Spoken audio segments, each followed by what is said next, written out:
Anyway, it's good to be chatting to you finally. Yeah, thanks, Brad. I really appreciate it, man. It's so kind of you. No, no problem. But yeah, you're a good lad. I've heard lots of good things about you, so it's really nice Oh, to my chat bad. to you. And I believe before you went back to England, you were actually working with Futura Sports Agency, who's headed up by Paddy Statler. Yeah. You were just helping the guys, they giving them some advice, just adding a bit here and then, just to their cricket game generally, try and help them. Yeah, it was nice. Obviously, it was a good opportunity for me to train. Because obviously with COVID and everything over the last couple months, it's been quite hard to get into sort of training groups where you can actually train with other guys because I think that's quite important. Yeah. So obviously we had a couple games at the back end of last season when we did play. So we played five first class games and then 10 T20s, which is our shortened season. And then I stayed on in the UK for a bit longer just to do some bowling work with our bowling coach, Alfonso Thomas. But that's all just like individual training, obviously the beginning of our winter. And then you're sort of obviously trying to progress and put that into use. So it was awesome. I mean, it was so nice to train with those guys. And it was a bit of a younger group. It was good because I could sort of help them out. And same thing, like I'm learning from them all the time. Mm. All these young guys coming up. So it was actually a really good opportunity for me.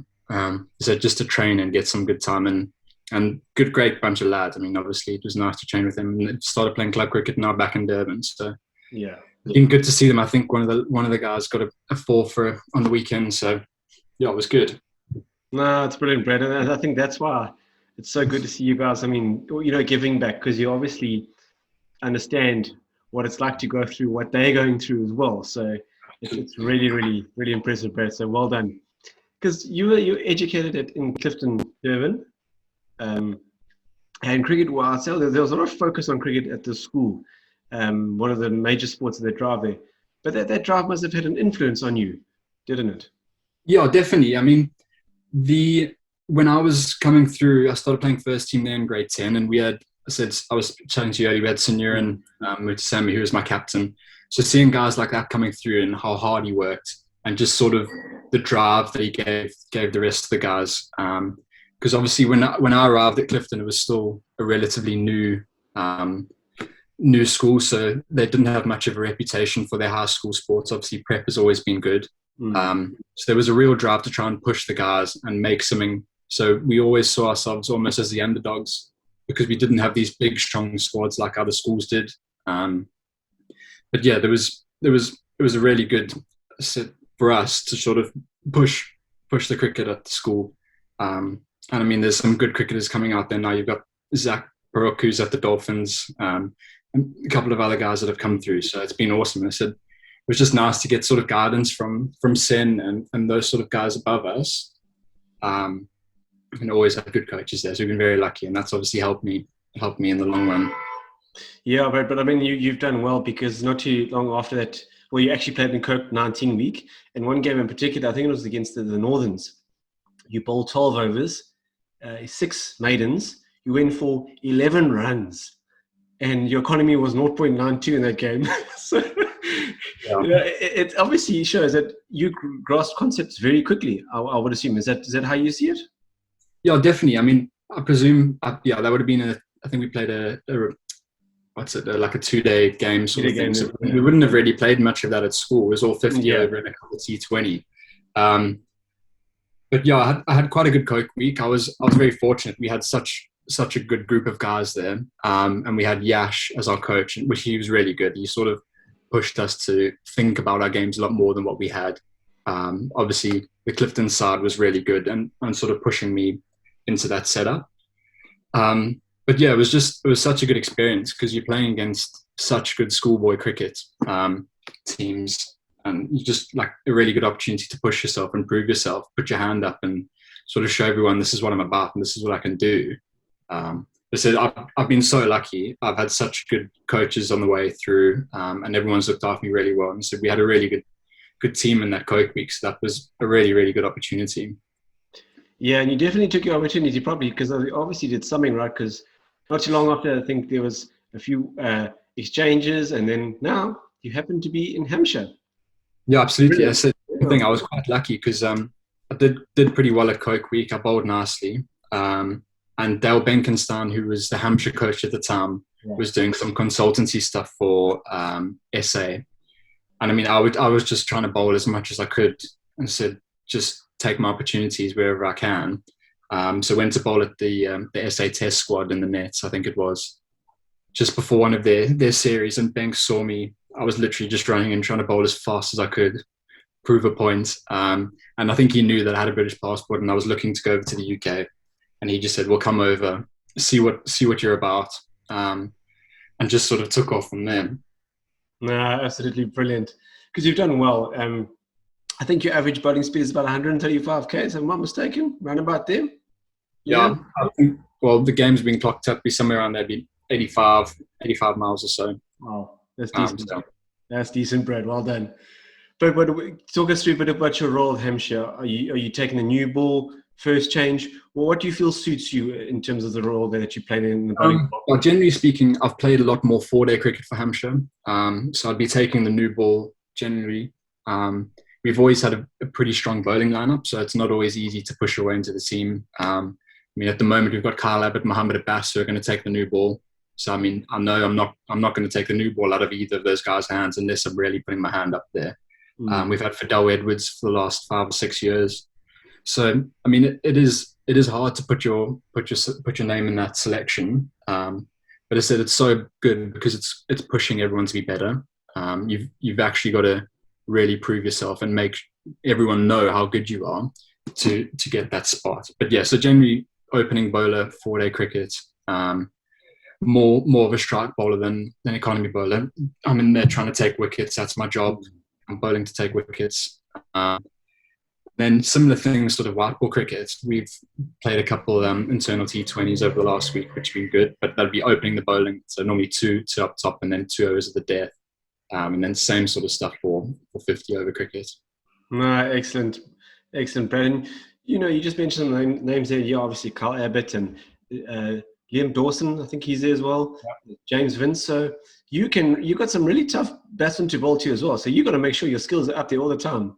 Oh, absolutely. I mean, even today, today was our first proper 4-day training as we go into the season, because obviously we've been indoors the last couple months. So it was so good. I mean, I was bowling to Vincey, all these guys. I bowled Vincey Dawes, bowling at those guys. I mean, it's such a good opportunity again. But same thing, you've got to step your game up. So bowling with Abbo, and he's making it look so easy. You've got to really push yourself, because at the end of the day, average is just not good enough. You've got to be a special bowler or a special player to be able to put your name out there. Absolutely. But you've done great things with the ball, and I think it was against Nottinghamshire. You took 6 for 51 to basically make sure Hampshire stayed in the division. I think we can call you Mr. Reliable, can't we? Yeah, I mean, I'd like to say that. Obviously, a couple injuries over the last few years would put a spanner in the works there. But yeah, generally speaking, as I said, I'm in there as a strike bowler. I'm there to take wickets. That's my job. So unfortunately, there's been a couple injuries over the last few years. So I haven't played as much as I would have liked to. But as is the case with young fast bowlers, you're bound to get injuries at some stage. It's just how you manage those and go forward and learn from those experiences. Yeah. So we're going to touch on that injury a bit later, sure, a bit more specifically. But the season starts on the 8th of April. How are you feeling? Are you feeling confident? Squad looking in good nick? It's just around the corner. Yeah, I mean, I think we're feeling pretty good. We've got a strong squad this year, a lot of bowling behind us. So it's going to be a fight for positions, really, which is good, because it's going to be pressure on the guys up top, because if you're not performing, the next guy's there, he's ready to take your spot. But yeah, as I said, we've got Mohammed Abbas coming over. He's yet to get you. Kyle Abbott. I mean, in county cricket, you couldn't think of many better opening pairs to face up against. So, I mean, yeah, we're looking strong. I think it's going to be a big year for us, and a good opportunity for us to really contend for that championship in the red ball stuff. Excellent. But let's just talk about your injury. Stress fracture in your spine. Are you on the mend? Everything sorted? How are you feeling? Yeah, I mean, I'm feeling strong now. So I've been a bit unfortunate with injuries. It's just the way it goes sometimes. So first 2 seasons, I was injury-free, happy as anything, bowling as fast as I could. my third season at Hampshire, I had a side strain which had me out for a couple of months, which is quite bad, which is not ideal. And then the next 2 seasons after that had stress fractures both years in my back. So it's been tough, obviously, because as a youngster, you're trying to really make a name for yourself and prove to people that you're good enough to be there, and really try and grab a hold in a first team spot. But yeah, a couple injuries, obviously 2 stress fractures is not ideal. So basically missing 2 full seasons was quite tough. And then I would have been back ready to go for last season, but obviously we didn't start on time. We only started in July or August, I think it was. But yeah, I said it's been a learning experience. If anything, it's me learning how to look after my body properly and make sure I'm 100% ready to go for games when they do come around. And the county season's a tough one. You're playing 4 or 5 days a week, every week for 6-7 months. So it's tough on the body. We've got, I think it's 9 4-day games in a row now, starting from the 8th of April. So it'll be 1 a week, with traveling and training in between. So wow, there will be rotation, obviously, with bowlers, but you've got to be ready for that. And as a young bowler coming from SA, where I hadn't played that much red ball cricket, I don't think my body was as prepared as it should have been. But that's just the way it goes sometimes. well, glad you're on the mend, Brad. And sometimes you just have to take these knocks and move forward, which I think you have done. But just on that, when I would say you always get a bump in the road, do you have to sort of, I'd say, reassess your goals, look at things again, maybe your ambitions, or have you just carried on where you left off? Yeah, it's obviously quite a tough one because, I mean, so 2 seasons I was absolutely flying. Like, I was doing well as an 18-year-old. I got pushed into the first team pretty much 2 months after I'd arrived in the UK because of injuries. And I've done quite well in the second team. So, I mean, I was this young, naive 18-year-old being thrown into first team games, playing against England openers in my first game. So to then have it suddenly just taken away from you for that amount of time is hard. But if anything, it pushes you, because sitting on the sidelines is one of the worst things ever. You're sitting in the change room, obviously you're wanting everyone to do well, but all you want to do is get out there and play. So it's just more motivation to get out there and try harder and be better. Make sure your body's in absolute as good as it can be. So yeah, I mean, so there's obviously you're flying to being the bottom of bottoms. So that's tough, but it's just one of those things. That's how sport is sometimes. Absolutely. But also, we've been talking a lot about red ball, and I'm sure you're going to have a good season. But let's just touch briefly on the white ball.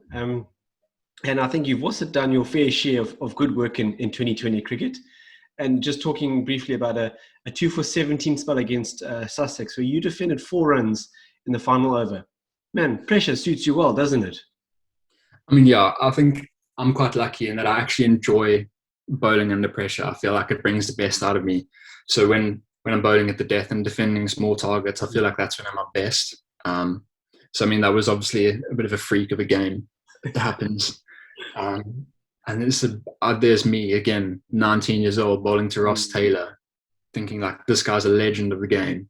And here I am, I've got Shahid Afridi at mid-off, like telling me what to do. And I'm just like, okay, well, I'm just going to go with what he says. But yeah, I mean, as I said, obviously I haven't played that much white ball cricket or T20 cricket for Hampshire the last few years with injuries and everything, but that's definitely a goal. And obviously been doing a bit of stuff for Scotland too with the T20 World Cup back end of the year. So it's definitely a focus of mine and something that I want to get right and get good at, because there's obviously some really good opportunities around the world with T20 cricket. Yeah, and just since you're mentioning Scotland, I've got quite a few questions lined up for you with that, so that's going to be interesting. But, obviously a World Cup, who doesn't want to play in a World Cup? And you've obviously got the desire to attend it and keep that dream alive. So you obviously want to let everyone know that you're still around. So you're going to be working hard, I'm sure, with a white ball as well, won't you? Yeah, I mean, this is the same thing. Like, who doesn't want to play in a T20 World Cup? So, Absolutely. I mean, the only thing I can do is stay fit for as long as I can, because it'll be off the back of a long county season. Obviously, I'm trying to put my name in the hat in Hampshire to play as much T20 cricket as I can. There's obviously the 100, which is starting up this year now. So, I mean, there's wildcard spots that I can put my name in the hat for if I do well in T20. So there's great opportunity. but it's just whether you can put your hand up. Yeah. But Brad, again, you represented Scotland and you've won 18 caps, for I think it's a one-day and T20 international since 2016. That's when you made your debut. And again, thrown into the deep end. But you wouldn't want to have it any other way, would you? It's nice to actually just, boom, you're there, you're young, you're getting all that experience. It's brilliant. Maybe a bit of pressure in the beginning, but that's what's going to help mold you, don't you think? Absolutely. I mean, the first tour I went on with Scotland, the first time I met the guys and really played with them, we went to Hong Kong, so I was so out of my depth, not knowing what to expect, and just sort of, just being thrown out there and being able to do what you do and just sort of say the same thing, just show people what you can do. It's very exciting. Obviously, there's a lot of pressure because you still need to perform, but it's just all these great opportunities for me. I've been very lucky over the last few years. But the rumor is it that you had to play the bagpipes before you actually went onto the field? I wish I could play the bagpipes. It's probably not something you'd want to hear if I was playing them. Oh, that would be funny. I think that would be funny. Maybe I can chat to Shane Berg and we can organise that. There's still time for that. I'd rather not, to be honest. Excellent. But the other rumor I've heard is that you try to charge down a batsman with your follow through in Mohammed Naveed. How was your head feeling? Yeah, that was a bit of an incident. It was one of those. I remember bowling. I think we were in the Bar Stadium, and he top edged a short one, and I was standing in the middle of the wicket trying to catch it, and just got absolutely shoulder charged. I think maybe if I'd played a bit more rugby at school, I would have been able to hold them off. But it's just one of those things. One of those things. So that's excellent. But yeah, it's always I would say a tough road. But I think Scotland's got the ambition to get where they want to go, and you've got to keep chipping away at the certain sort of goals and objectives. Mm-hmm. So obviously the T20 World Cup is there. What do you feel would be the next best step for Scotland in cricket? Well, obviously, I think they've had quite a tough time. There's been no Scotland games for over a year now, I think it is, which is madness. So obviously, just trying to get as many games as possible to give guys opportunity. And then the next thing would be just trying to get into the test arena. So whether that be building the 4-day team and making sure that guys are ready to go and able to compete at that level, I think that would be a huge, huge step forward for Scotland. Obviously, Ireland have done it, and they've done a good job. So they're out playing test matches, same as Zim. Obviously, they're competing in test matches and doing well. So I think that would be the next best step. Obviously, there's always going to be opportunities in white ball and in the T20 and 50 over World Cups. But obviously, the best cricketing nations are your test nations. Yeah. So that would be the next best step. Yeah, but you feel that will add, what can I say, the right pressure to Scotland, or is it better to just maybe focus on 2020s and ODIs and master that first before moving to Test cricket? Or do you feel now's the time to, while the desire and the energy is there, go for Test cricket, try and make it happen? Obviously, it is tough because you want to be as good as you can when you do arrive at these tournaments, and you want to be able to not just play games, you want to be able to compete and upset the big team. So whether it be beating a full member, a nation, playing against an India or an Australia and actually giving them a run for their money, not just turning up and expecting it to go one way or the other. But yes, obviously Test cricket's a completely different ball game. It's something so different to ODI and the spectacle of T20. But I think we said all your Test nations, that you're going to base everything off your Test team, and everything sort of works around that. I know England have put a huge focus on the white ball stuff now, which is shown. But the basis of that is going to come from your Test cricket, I think. Absolutely.